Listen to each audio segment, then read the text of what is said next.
just want to back up slightly and kind of just remind people the benefits of strength training, how it can really help solve this chronic disease problem. I was watching a video this morning actually that the missus sent me on Instagram, and normally some of these exercise videos I kind of cringe because they're like, about CrossFit or something.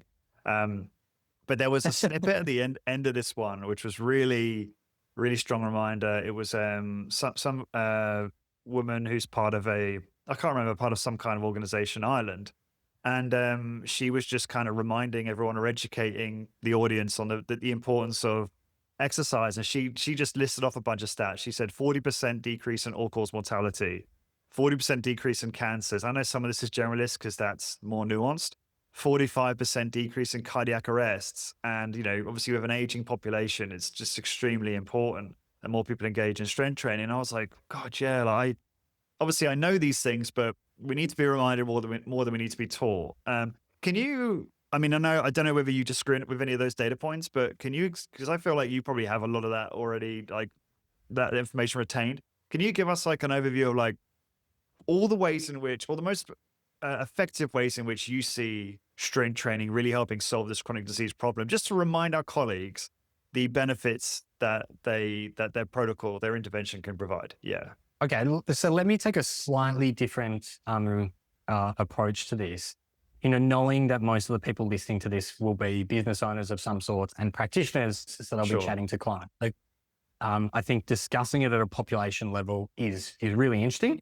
But what I've said to, like when I've presented to the Australian fitness industry or the US fitness industry, is I've said, we as practitioners need to increase our depth of understanding of how strength training or any physical activity helps certain chronic diseases. So how about I'll give you one or two lines on each of the major chronic diseases and how strength training helps. So back pain is one of the biggest burdens of disease anywhere in the world. And what we know in back pain is that there is some atrophy of one or more muscles in your lower back the longer you have lower back pain. That's not to say that weakness is the cause all the time, but it is to say that to get you back to being pain-free, we want to try and address these atrophy issues. So gradually progressing strength training is wonderful for people with lower back pain. Cardiovascular disease is a really interesting one because patients in particular think, well, I've got a heart problem. Why do I need to go and do strength training?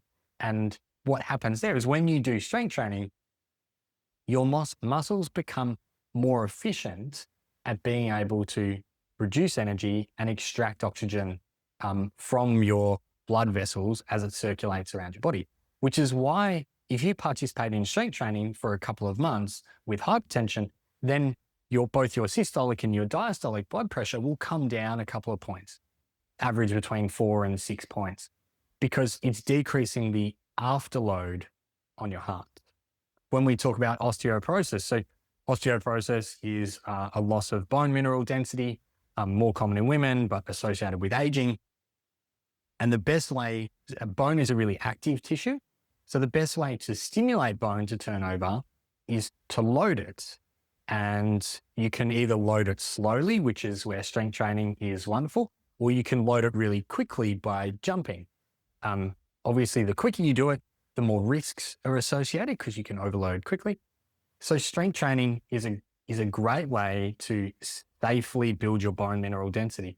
And basically the rule is, unlike loss of fat, that you can have site-specific increases in bone mineral density when you're strength training. So if someone has a DEXA, which is the scan that people have when they have osteoporosis, and they have lumbar spine osteoporosis or lumbar spine osteopenia, which is a precursor, then you can give them very specific lower back exercises, start them lightly, progressively overload, be comfortable that if you've progressively overloaded them for long enough, they're fine to be working to 8 or 9 out of 10 in terms of intensity. That's safe. That you can site-specific increase their bone mineral density. I'll go one more because otherwise I can talk about this all night. But diabetes is a great one. So I I do sometimes get frustrated with people who work in this space, and patients say to them, "Hey, how does strength training improve diabetes?" And they say, "Oh, it burns glucose," which is, I suppose in some ways superficially is correct, and it's probably the beginning of the benefit to it. But type 2 diabetes, really big problem right throughout the Western world, probably for a whole number of reasons, is an insulin sensitivity problem. So you produce some insulin, but over time you become less sensitive to it. So what training your muscles is able to do is increase your insulin sensitivity. So your body doesn't need to produce as much insulin. And with strength training plus some other lifestyle modifications, depending which country you're in, they estimate somewhere between 30 and 40% of type 2 diabetes is reversible.